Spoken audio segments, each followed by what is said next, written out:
Hello. Hi, everyone. Hi, everybody. Welcome to EnvironMental Podcast. Yeah, this is our podcast where we talk about different aspects of sustainability. Every month, we have kind of an overview where we talk about the issue, and then we read a book, and then we talk to a change maker in the industry, and then we have kind of an overview. This month, we are talking about deforestation, and this is part 2, where we are reading a book for the month. Yes, we read the book called Save the Planet by Almir Narayamoga Surui, who is an indigenous man from Brazil, the Rondonian region of Brazil.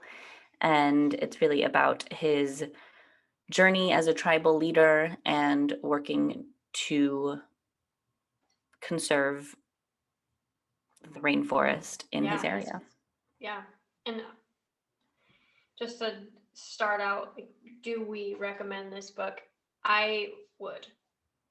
Do you think you'd recommend it? Yeah, it was not like I think it was a really nice balance of it was a really interesting story about his life. And it was really powerful in a lot of ways, and it was also like quick and just really kind of compelling throughout. Yep. So yeah. Agreed. I think it's great. It is a heavy book because it's about deforestation and like environmental racism in the indigenous tribes in the rainforest, and kind of the real experiences of them, and the real experiences of what he referred to as like contact with the white man and the settlers there. And so it was, in some aspects, I think I was like listening to this book going, what the actual fuck? Yeah. So yeah, it doesn't it's not a book that like it's not a feel good story. It's like it's real, and he had I actually don't know if he's still alive. I was just trying to find that. I believe that he is. He's 46 right now. Okay, right on. Yeah, I was like, it wasn't that long ago. He just seemed pretty young. So it is incredibly frustrating at times. It just like the topic of deforestation in general. This isn't a pretty topic. There's no easy way to wrap it up. There's no true solution right now. It is really complex, and it's kind of difficult to research. There's so much like, and it's this, and I think like he would say the same throughout this book, like this topic, it's so difficult to find the right sources and the right kind of help, and find allies in this, like, throughout this process. It's difficult. Yeah.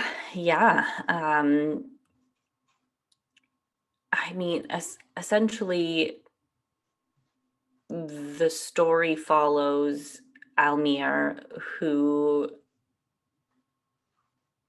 sees this massive issue happening on his tribe's land, where there's timber poachers, and just like massive deforestation, and all of which essentially is caused by white settlers coming in. Their tribe was also like wiped out by disease when these new people came to their area. They started at 5,000, and within like 10 years or within the first couple of years of first contact back in, what was that, like the 60s? They were down to 100 and something. It was pretty insane. Yeah. And they still have not recovered their numbers. They're at like maybe 1,400 now. Oh, they were down to 240. I wrote it in my notes. Something that I think that stood out to me in that part is when he said two things said. One of them was that they came and they said they were vaccinating for these various types of flus. The medicine offered was actually useless against the illnesses that were killing these people.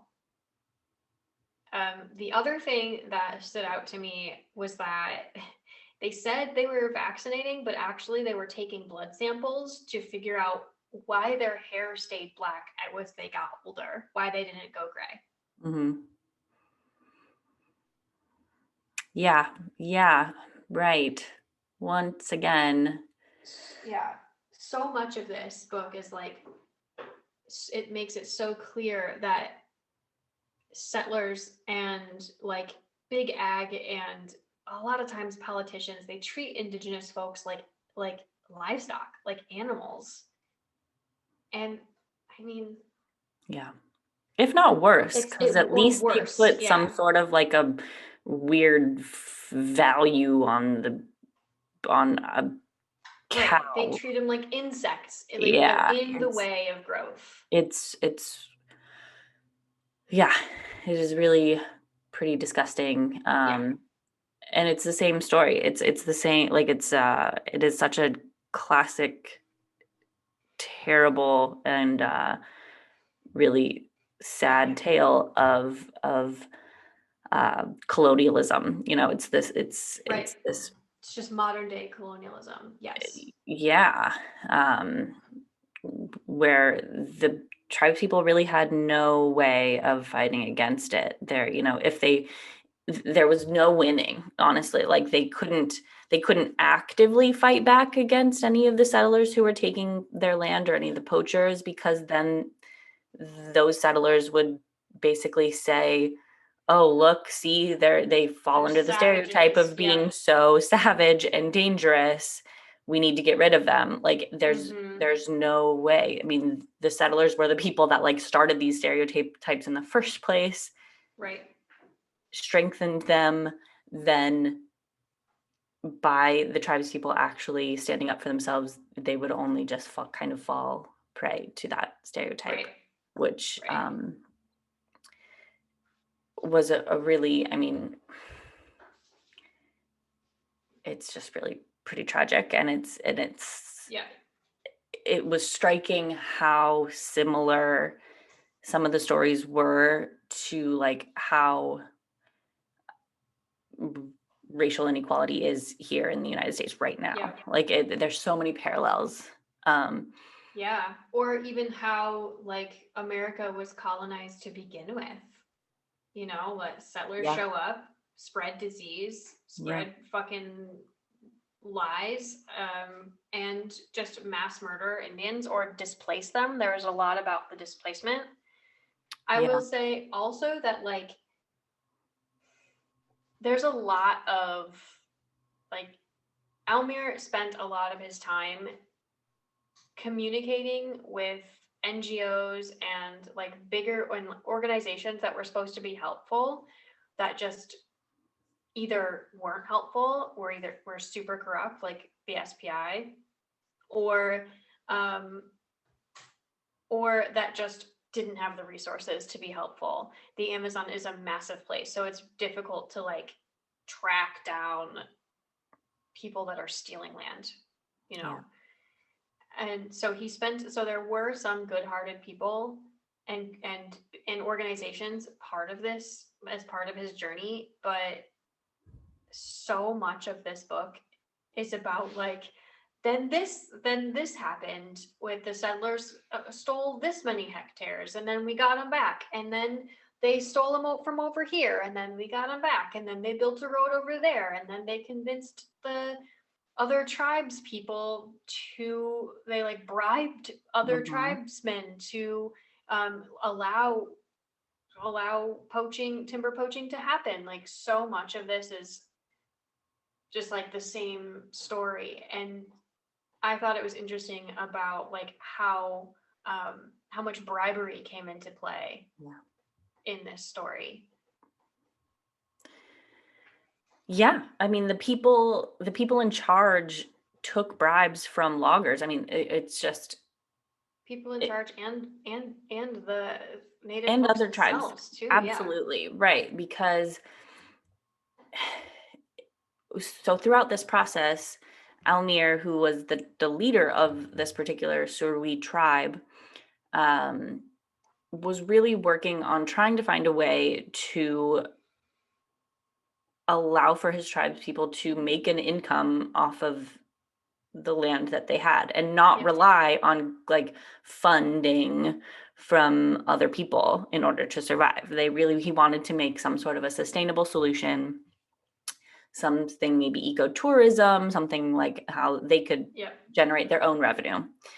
And for a long time that really kind of wasn't cutting it for everybody, and there were definitely people who were financially struggling in his tribe, and so like it's no wonder that those people took bribes because they needed the money, and Right. he focused on Yeah. that in one part of the book where he was really understanding of the fact that they kind of, though it was short-sighted, right? They took this money, the tangible money, because they couldn't see the like intangible consequences of their actions of allowing this logging to continue further. But his whole work was really based on trying to gain funding and resources from conservation. So it was definitely like a struggle to have to communicate that to his tribes people that were struggling financially. And Yeah.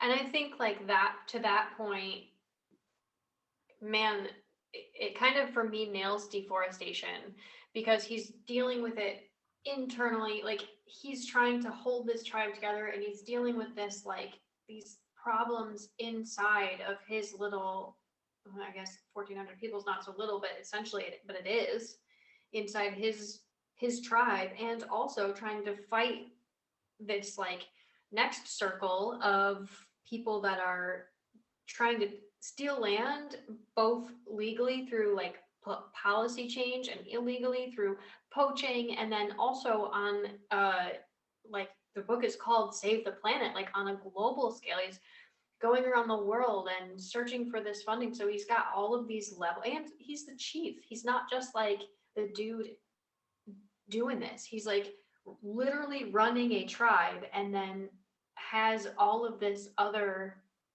stuff he's trying to do. I can't imagine how stressful and frustrating this life is. And then to just see, you know, like especially when it comes to like policy decisions that are revoked, and that cause, because one of the things he was really concerned about was being able to meet the carbon emission standard for being able to like receive funding from that. And he was so concerned about it. And then people are selling off his land, illegally to poach timber.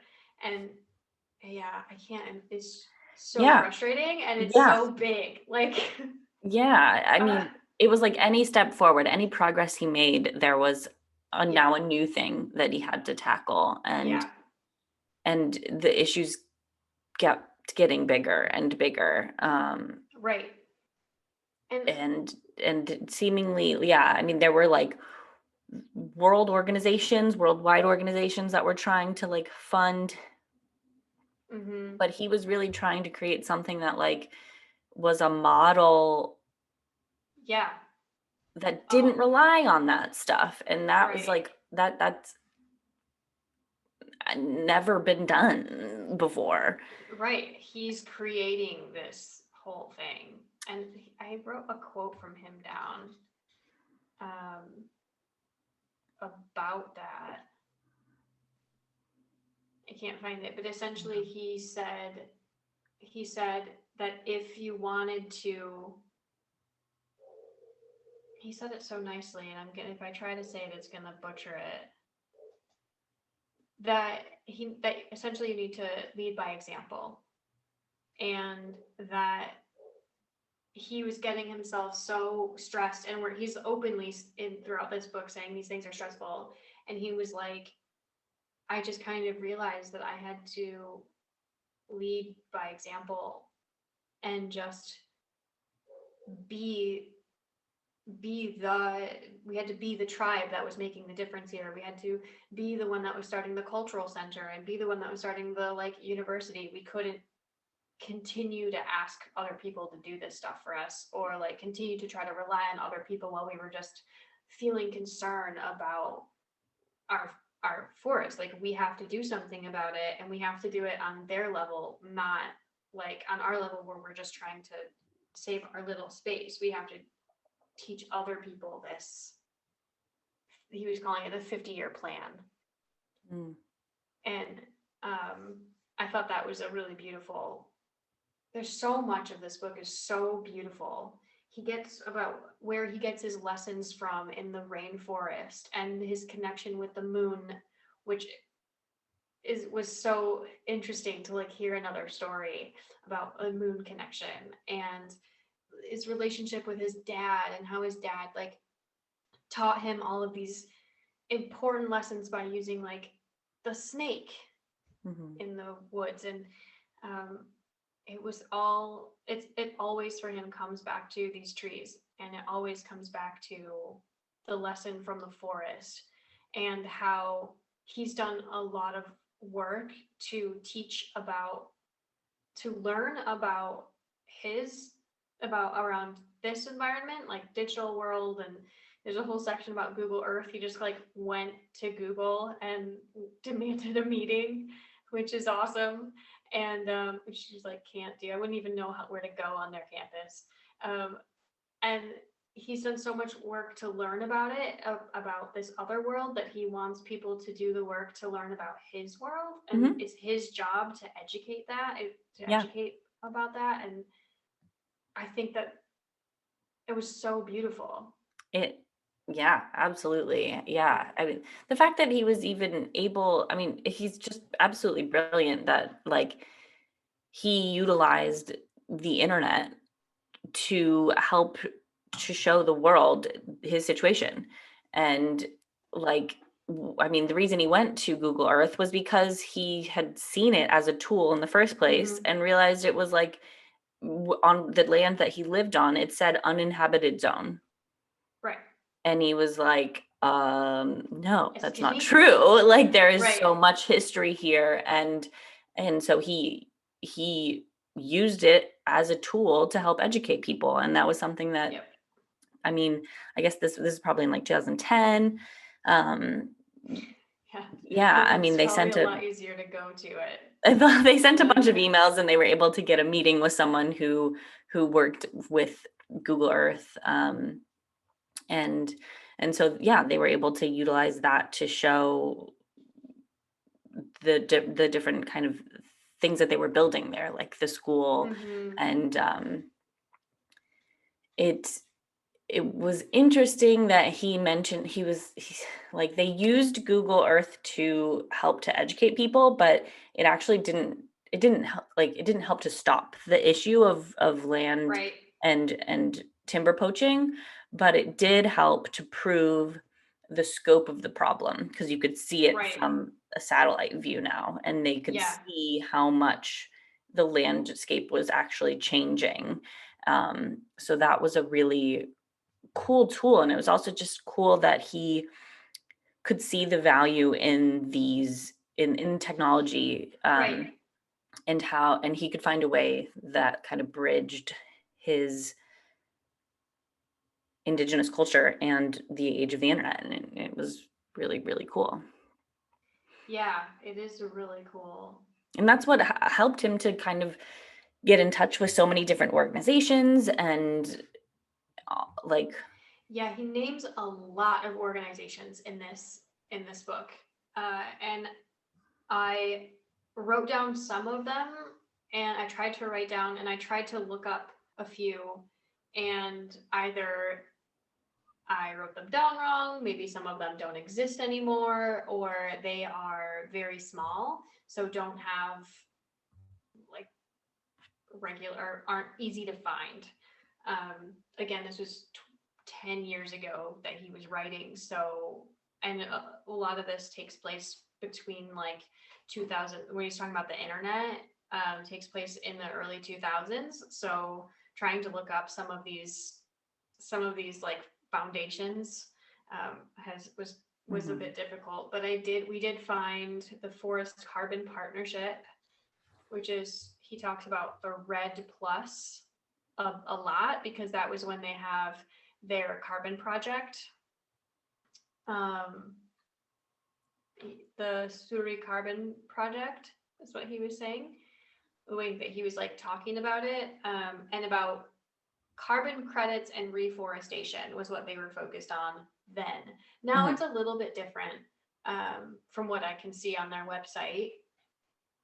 So we did find it. What I think is really interesting is that Brazil's not listed as one of the countries that they're in anymore. The Forest Carbon Partnership, right? The Forest Carbon Partnership. As of right now, on their website, they are not a country listed that is participating in this, which is really sad. And I wonder what happened over the past, Me too. 8 years or so. Yeah. We do know that there were 2 important dates that he wanted everybody to like, that he specifically wanted to call out as issues at the end of the book. And one of them, they both happened in 2012. I would say that this probably has something to do with why they're not on here anymore. The first one is in March of 2012, Brazil confirmed the transfer of the validity of indigenous lands to the National Congress. And so the National Congress of Brazil can now override whether or not a land is protected or it belongs to indigenous tribes. So that's frustrating. The other one, which happened in July, which is in law speak basically simultaneously, is that indigenous lands may not get in the way of national defense or like growth of the nation. So essentially they transferred the rights of the indigenous people, of indigenous lands, to the government, and then also said that even if if the indigenous peoples do own that land, that if it's in the way of a road or a hydroelectric dam or some sort of energy production or national defense, anything, that the government still owns it and can just do whatever they want with it. Yeah. So no protections whatsoever for indigenous rights, or rights to their land. And I mean, all of that is just sort of geopolitical issues where for a time there were indigenous leaders in power in some areas, and it was never something that was like majority by any means. Ever. It was maybe there would be like one advocate or something like that. At one point there was like 1 out of 7 or something like that. But as we know in politics, with a few changes for people in power, a lot can get really, really messed up, and a lot of the progress that he had made, unfortunately, seemingly seems nullified right now. Like it is back to square one. Yep. He had said they'd shut down before that. They had shut down more than 1,000 illegal operations, and with the government before the government that laid down those 2 laws, and that when a new settler came, they had to preserve 80% of the rainforest that's on their land. I'm gonna assume that law is not followed, and if it still even exists, it's just ignored. Yeah, that was the thing throughout the book, really, was that like anytime that there were actually laws put in place, people didn't follow them, and the government didn't do anything to enforce them. Right. They never enforced giving out any of the federal funding that the indigenous tribes Right. were due. They never enforce like indigenous leaders or like environmentalist leaders would just be killed. And there's a lot about, it's kind of, the book starts with it, with him saying that there's a price on his head. Yeah. And he talks about it a couple of times.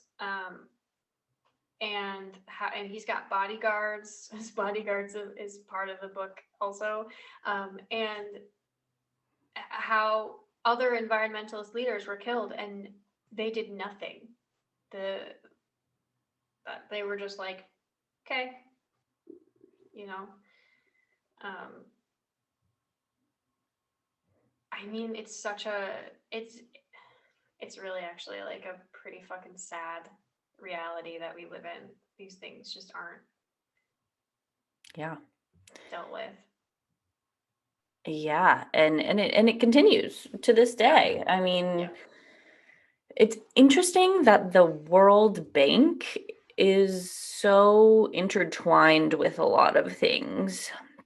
So the World Bank was something Almir met with the World Bank in 1999, and they investigated some of his claims of how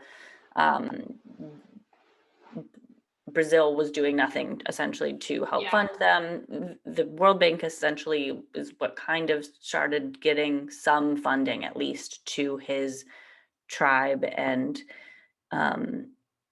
so that's a good thing. But it's just interesting, kind of continuing to do some of the research into deforestation in general. It's just interesting how the World Bank kind of gets this information, like even just some of the statistics. The World Bank estimates that 80% of logging operations are illegal in Bolivia, 42% are illegal in Colombia,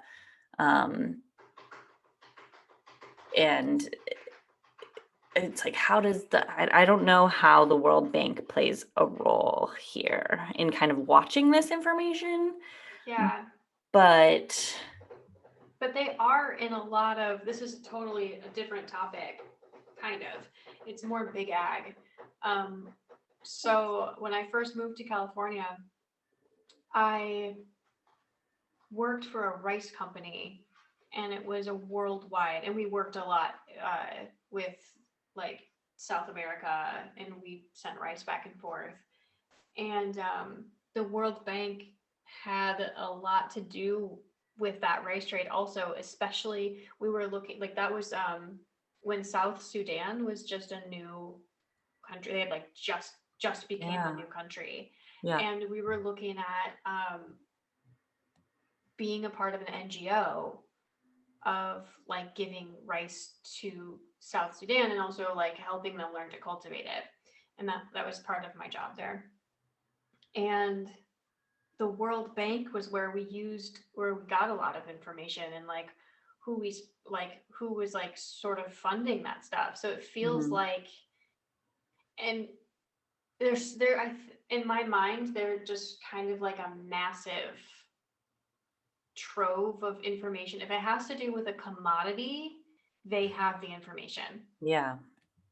That's what I gathered, because I have those questions too, like how do you get this information? But they just, I mean, they're so massive that like, yeah, they have it. They have tons and tons of people and so many sources and so much information, and they're so a part of the like global commodification of things. Yeah. That I think that they probably just have it. And do I think that it's like a great organization? I don't know. I think it's better. I think they use hegemony to like own parts of the world. And like, I think that they trade parts of the world with countries that can buy it. But I also think, you know, they're mostly I want to say like a data-driven, mostly non-biased party that's kind of stuck in places that aren't necessarily that have a lot of corruption. Yeah. Yeah. If that makes sense. Like it's a tool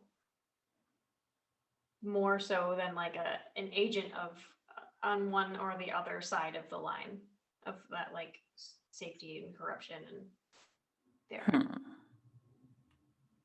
That's how I see it, but I don't know. It's so big, it's so hard to like. Right. And it's like, I wonder what their stake in the game is really. Like they have, if they're able to Global tell all of this commodity. stuff is illegal, but they're not, I don't know what they're doing about it. That's what I mean is I don't think they really do stuff. I think they Yeah. can help fund people that want to do something, but I also think that they help fund people that like cause the problem to begin with. They're the tool. They're a commodity like money balancing situation more Yeah. than a solution to any problem. They have a lot of information that is like useful, Mm-hmm. which I guess is an interesting role. Would it be better if they were like legit helpful? Yeah. I mean, they very well might make their money off of the fact that they don't have to help, that these battles can continue. Right, exactly. Like, A lot of people make money off the fact that these inequalities continue to right. play a part of our global supply chain. Yep.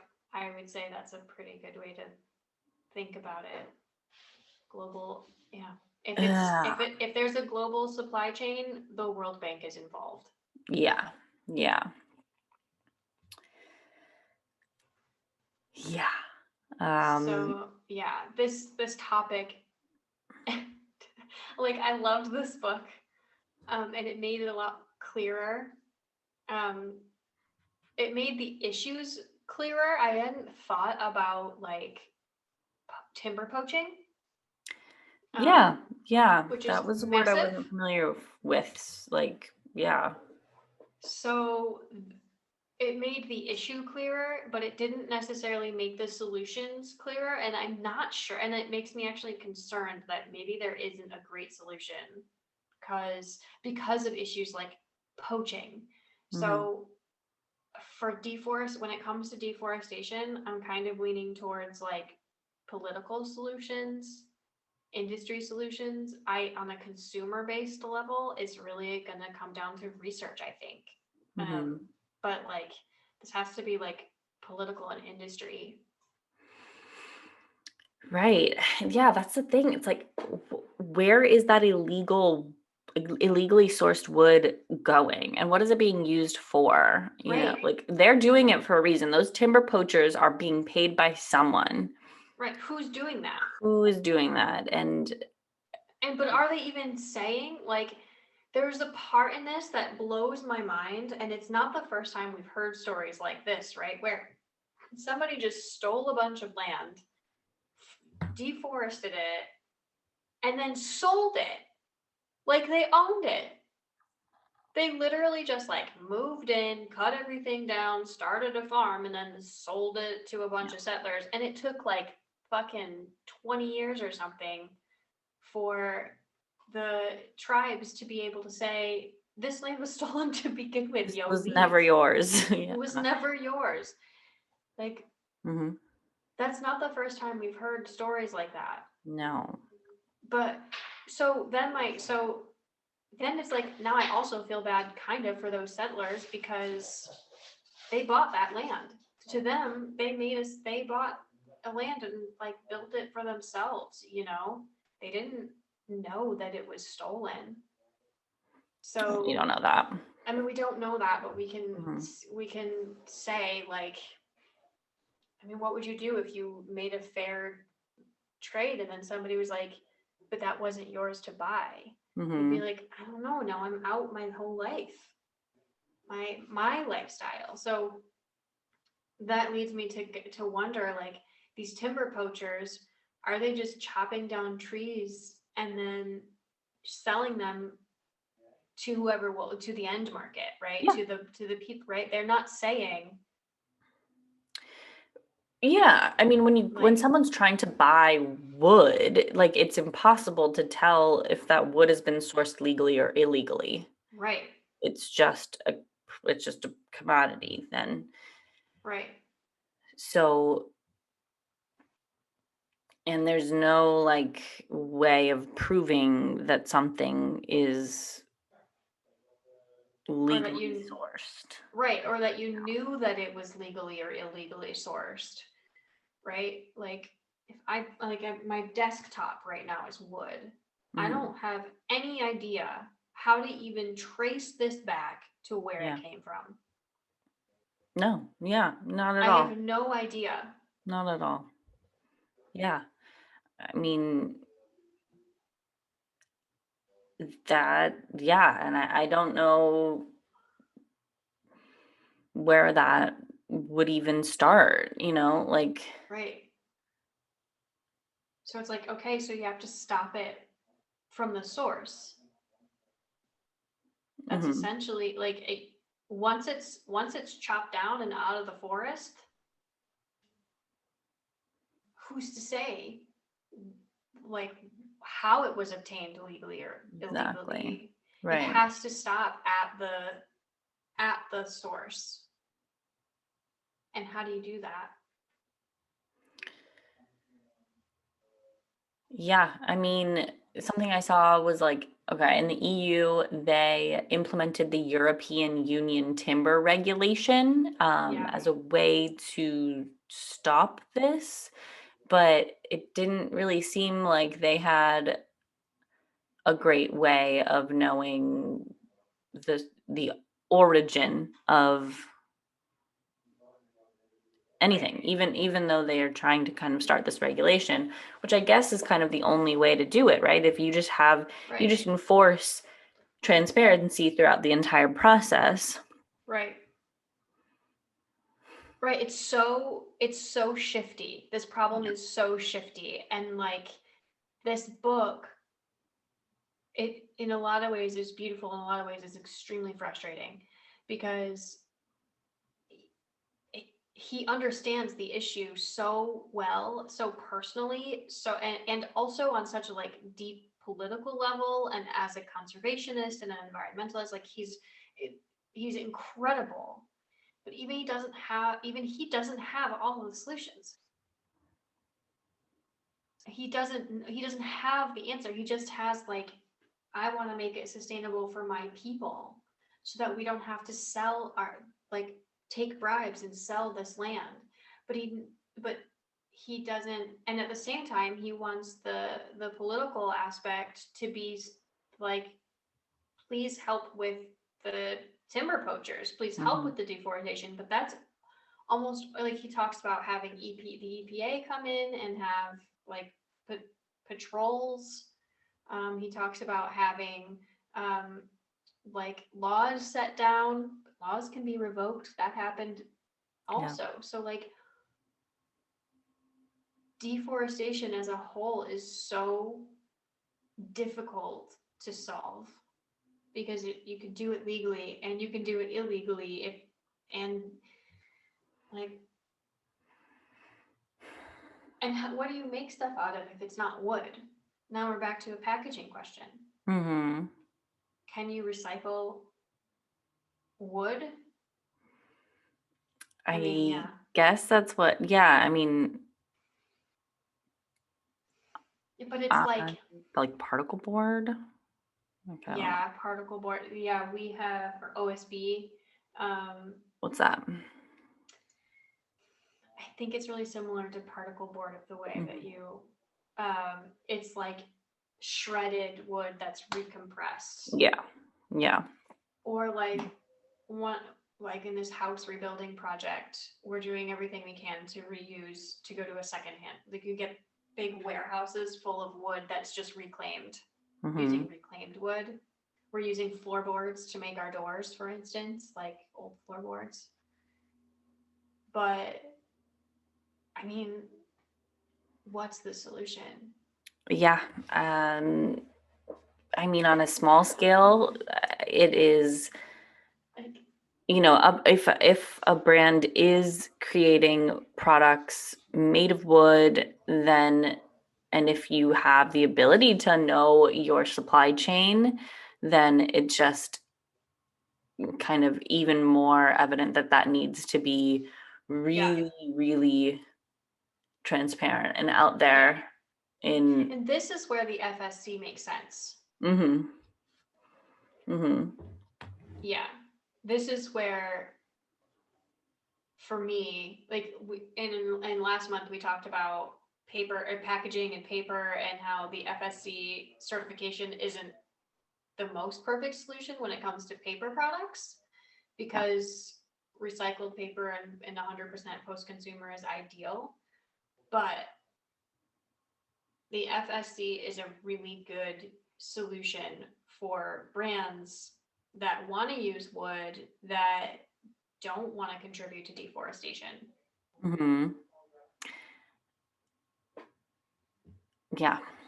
I mean, it's interesting to know that there apparently wood products, including paper, only accounts for actually like 10% of deforestation in the globe. Really? And where did you find that? Did you look it up? I did. Yeah. That's one of the questions that I had. Yeah, same. Yeah. I was like, okay, like what in the bigger scheme of things, is it? Where did you find the information you were looking at? Yes, I found that on a website called AICHE, AICHE.org, the global home of chemical engineers. This was a paper that they put out, sustainability challenges in the paper industry. I can link it. We can link it in the description, for sure. It's an interesting one. It said something to the effect that, like, I guess there's the Union of Concerned Scientists is some sort of group of scientists, which sounds like I'd like to sit in on one of their meetings. I think that's really interesting. They have a clubhouse. Yeah. Like a clubhouse room. But yeah, that essentially cattle, soybean, and palm oil are some of the main culprits of deforestation. Is just, it's agricultural. I mean, that was what we have been saying, is that we're pretty sure it's agriculture. But what the fuck? Like, agriculture doesn't use trees. What are those trees used for? What is that wood? Where does that wood go? What is it for? Yeah, I do, right. For the trees that are cut down purely for the sake of clearing the land for agriculture, yeah, it seems like that those trees, obviously they get sold or something, or they're used as an energy source for something else that they're doing there. Potentially. I don't know that. Yeah, but that's an interesting distinction though. It's like, okay, the forest is getting cut down regardless. If your goal is to just clear that for agriculture, right, you're still selling the wood. So wouldn't that so is wood production and like paper production and all that stuff, is that really only 10%? Right. And building materials, like, is it really only 10% of deforestation? Right. And how can that be calculated if they're still, regardless of like the end goal of what they're going to use this land for, they're still selling that as a resource. Right. So yeah, I mean, I guess they're not mutually exclusive, right? They can. This is written by someone named Daniel Matthews. Yeah. I just followed him on Twitter. Nice. Okay, cool. Yeah. Yeah. I'm gonna hit him up. You got questions, bro. Yeah, this is a really interesting article.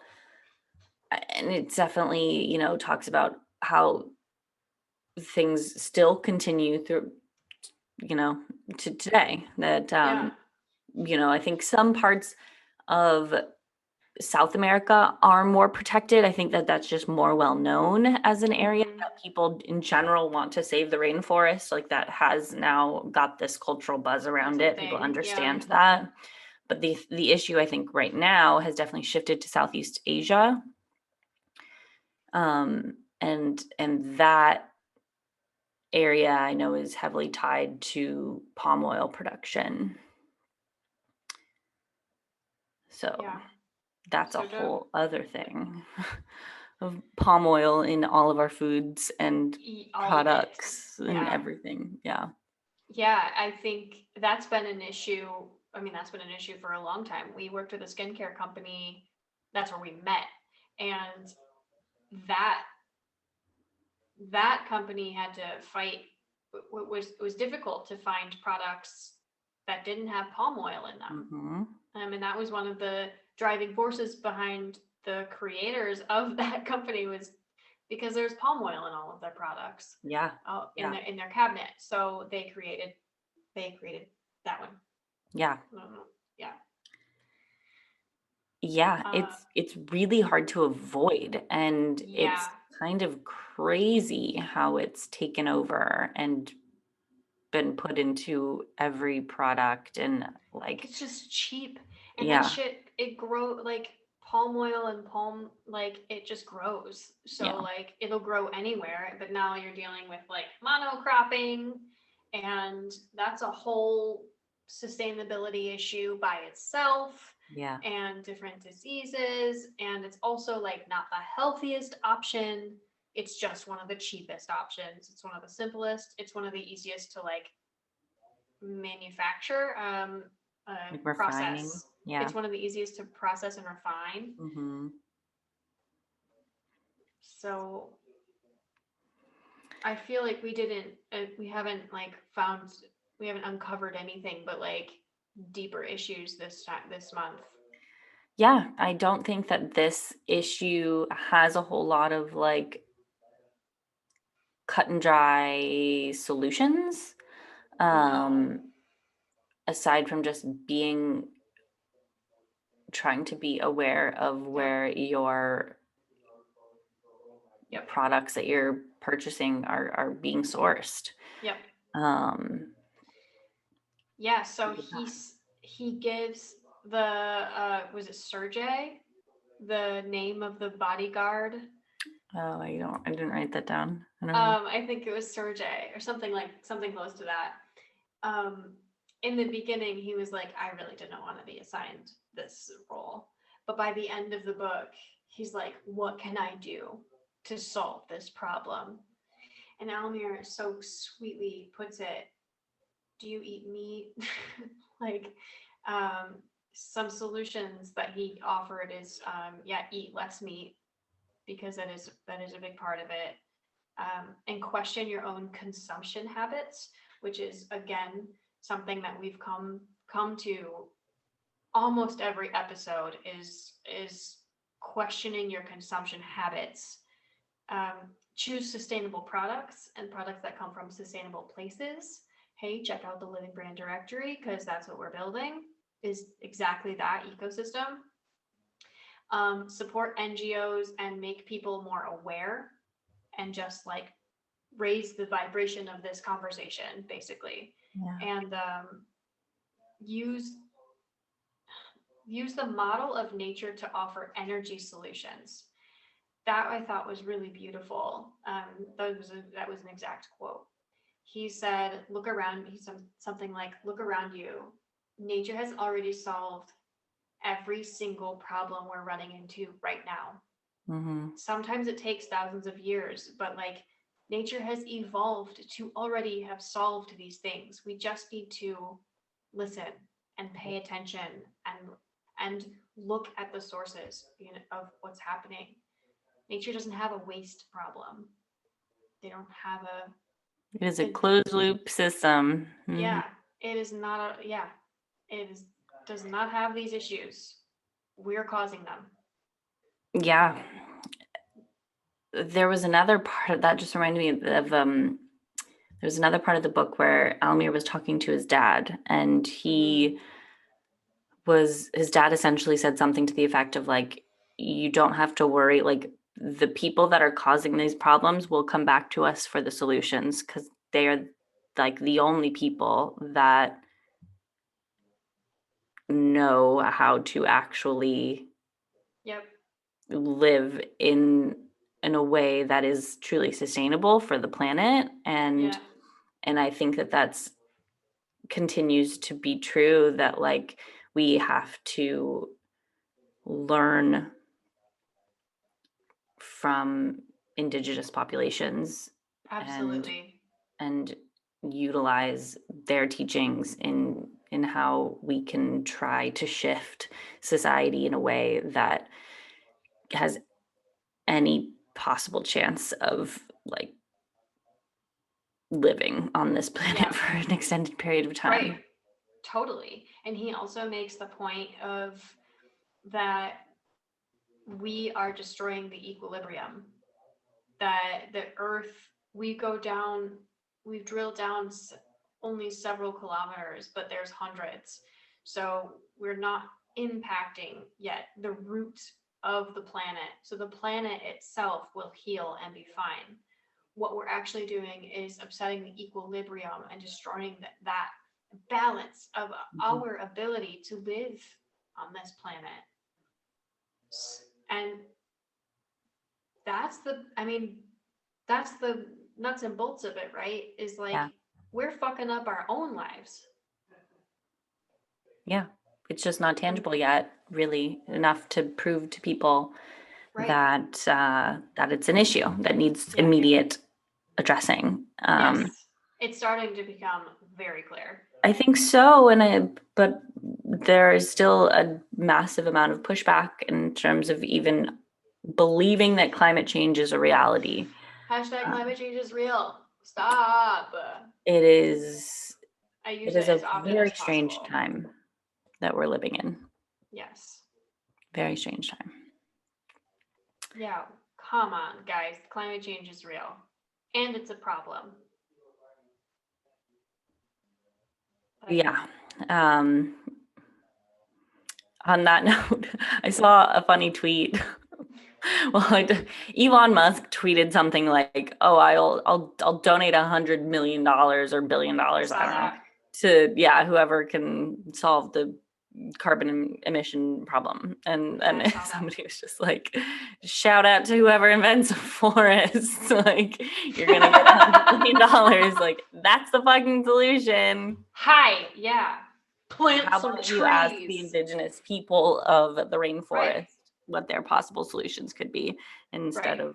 of thinking that technology is the only way that we can potentially solve it. I think it could help. I think that it has to be a joint effort. Totally. But yeah, I mean, yeah, please invent a technology that can be a carbon sink. I'm very, very interested in like this term carbon sink. And there's a company that I found that was in Kickstarter. I think it's called Net Zero or something like that. That is developing like a mycelial ball that you just set outside, and as it grows into, I think, like the mycelial network, and it helps create like these carbon sinks in everyday gardens, and it can hold like, I don't want to say, I think each one will hold like a ton of carbon, and it just absorbs it from the atmosphere. Yeah. Oh, wow. Okay. But then, which is awesome, that sort of technology is so necessary. But yeah, a tree also like does the same. So let's plant trees and grow gardens and help make things beautiful and balanced.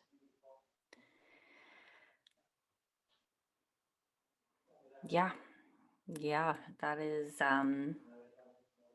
what we got to do. Mm-hmm. That's really the only solution that there can be. Mm-hmm. Yeah, It's but we're continually going to have to fight against people's short-term financial gain, in their interest in short-term financial gain.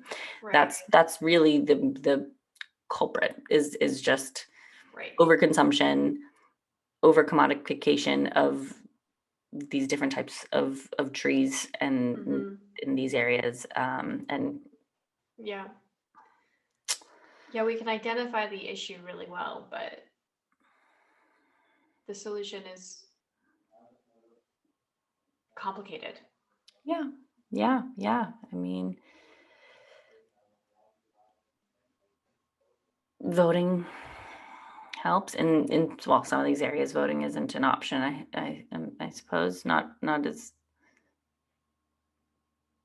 Yeah, yeah. especially indigenous folks, like they don't Mhm. always have rights to Right. vote because their lands are like outside of the nation. I Yeah. don't know. That's something I'm very interested in. As a different side note, when we're gonna have I don't know what we'll talk about next month yet, but when we talk about environmental racism, I definitely want to talk about indigenous folks and like the voting rights and like that. Yeah. Yeah. Yeah. It's there's a lot of history here and in Canada. Mm-hmm. Really, Yeah. really anywhere. Anywhere. Really Yes. anywhere Yes. that has Yeah. been colonized. Yeah. Which means anywhere but Europe, Pretty but much. also Europe. Yeah. It's just was so long ago that the history is different now. Yeah. It's a wild topic. But this book was a really, really nice perspective Mm-hmm.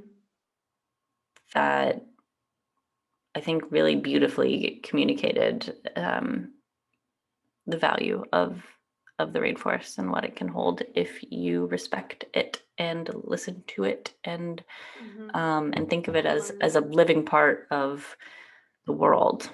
Yeah. And not just as this thing that's not just a tree is just a thing. It's a living thing. It's a living being. Yeah. So it was a lovely book. It really was. It was Almir great. did a great job. Thank you. Yeah. Thank you for writing it. Thank you for the work that you're doing and Ford continues to do. And I think it has probably gotten a lot harder for him. So I hope he's doing okay. Legitimately made massive changes and brought so much awareness. And yeah, this guy's definitely one of my heroes now, for sure. Yeah. Yes, definitely worth a read or a listen. Again, it's called Save the Planet by Almir Narayamoga Surui.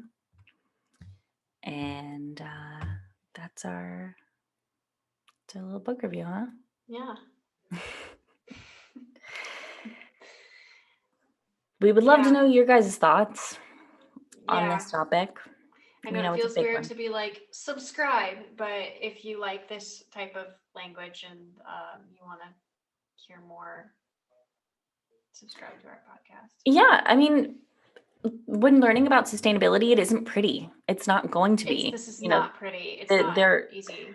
Right. Like, yeah, making sustainable choices is a great thing, and that can make you feel really good about yourself. But at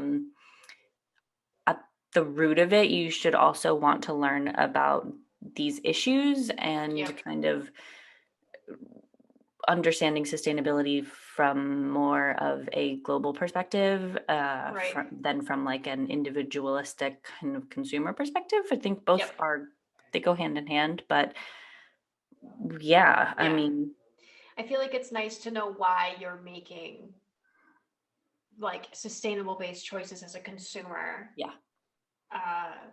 why brands want to offer those solutions, why they cost more, why do this is why, and we're really investigating why and what it means,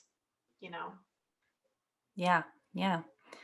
So we hope that we are arming you with more information to be able to make better consumer decisions and better and feel more confident in choosing those more sustainable options, and feeling overall more compelled to make those sustainable decisions, regardless of the fact that they may be more of a financial investment. There, you'll have the basic understanding as to why that is worth it. Yeah, that's our goal. So it's so big. It's such a big goal, and I'm like regularly medium bummed. Yeah. Is this kind of a bummer of a podcast? Yeah. The bummer topic. I mean, it's not. There's no silver lining. It's just a shitty thing that's happening in the world and continues to happen, and we can support organizations that are fighting against it, and we can make better consumer decisions so that we're not negatively contributing to it. Yep, that's what we got, and we're here to investigate all of that. Yeah, we should get magnifying glasses. That might actually be cute. Yeah. We're going to be rebranding the look of this podcast a little bit, and when playing around with that, I realized that the topics that we talk about are so serious and big, and we don't want to I don't want to belittle any of them in the way that we are in creating the podcast imagery. And I realize that our smiling faces are perhaps not the best thing to highlight. Right. Yeah, we're kind of looking at that. We didn't really think about the bummerness of problems around sustainability and why sustainability is even an important topic. We got it, but it's so easy to be cool with discussing it, but then you start doing it and it's like, oh my God, this is atrocious. Yeah. Some of the things that happen on this planet are fucking terrible. Yeah.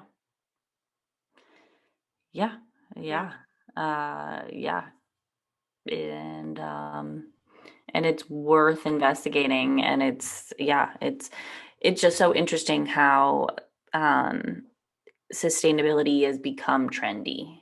It is becoming more mainstream, and that's not good. That's not a bad thing necessarily, and we definitely speak on some of the negative sides of that in terms of brands really trying to fit in with those trends by greenwashing. But not cool. So, but also is it a form of greenwashing to choose sustainability because it's trendy? Does that question make sense? If you're a truly sustainable brand, I think there's a piece of it that you understand that this shit is fucked up, and that we shouldn't even have to have this conversation. We shouldn't even have to be here's an example of genocide from fucking 10 years ago. This shouldn't be that. We shouldn't have to make this podcast to investigate different aspects of terrible fucked up shit that humans have done in the planet, so I mean that's not I feel that way. So I kind of feel should brands that are focused on sustainability, that's awesome, and we need that, and we should be focused on that entirely, but I'm kind of feeling like a brand that is focused on sustainability and not focused on talking about the issues or connecting with the issues is a form of greenwashing. I agree with that. I 100% agree with that. Yeah, I think that it is, if this is something that you value, it is your responsibility to educate yourself further on the issues that are at play that are causing these bigger things in general. Right. Like, yeah, I mean, if you sell sell metal straws, that's great. You're trying to reduce the impact of plastic pollution. Okay, you have a very specific goal and target, Right. but like, then I think, yeah, it is absolutely your responsibility to understand further about the global issues of plastic Right. pollution, plastic production, recycling, and all of these things that are so interconnected. And you can't just ignore that and just think that if someone purchases your product now, that is the solution, because it's not. It's not. There is a unique responsibility of sustainable brands to educate your audience. And because that person very well might purchase your straw, but then go do something else that is totally not sustainable and not even know, because they're missing an aspect. They're missing an aspect of like the education around sustainability because it's trendy. Yeah. Because it's cool to be like, oh yeah, check out this new brand I like. They're really great and they're sustainable. Right. But it's like, that's a different motivator than like 1/5 of the rainforest is gone and like a soccer field worth of trees are being cut down literally every 2 seconds, and like there's no one to stop it. No, people are turning a blind eye, they're ignoring it, and the people that are trying to make a difference are being murdered, or they're being like ignored at best. So like, yeah.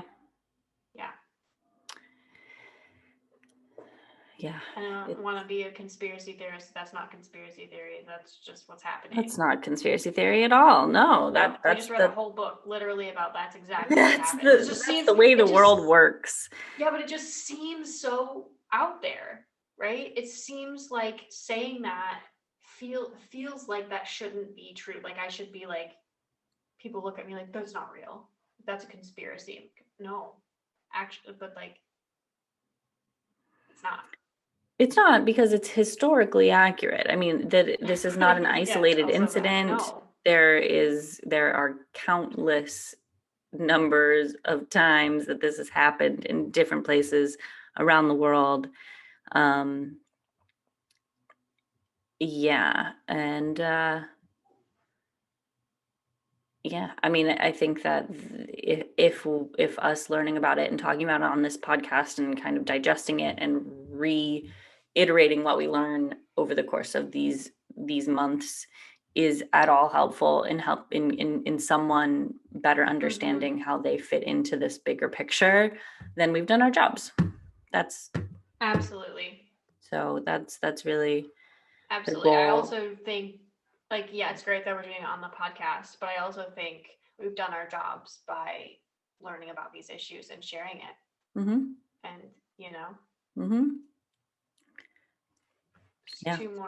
at least two more highly educated humans on this topic now. There's so much that I've learned though already. We've only done this. This is number, I think, 13. This is our third month. This is episode 13 of EnvironMental. And man, like I have already shifted how I focus on what I'm consuming and how I am disposing of the things that I need to dispose of, and how I'm looking at my individual actions. And same. That is where that's the crux of change. So follow along with us. Yeah. So we invite Subscribe. you to this journey. It might be a bummer, but we've got to solve We're here problems. together. We're with you. Yeah. If we can laugh about some part of it, we'll try to make it something that is not a total. Yeah, today was a bummer episode, I want to say, but most other episodes we like laugh quite a bit. So yeah, I like when we speak to change makers in the particular industries. That's where it gets really exciting because they're working to do something positive, and we can really shift the perspective. So that's really, really cool. So that'll be coming, in the not too distant future. That's their next step. And yeah, I think that's it for this episode, though. I think so. Cool. Thank you for watching, everybody, or listening. Bye. And no matter where you are, have a good day. Bye. Bye.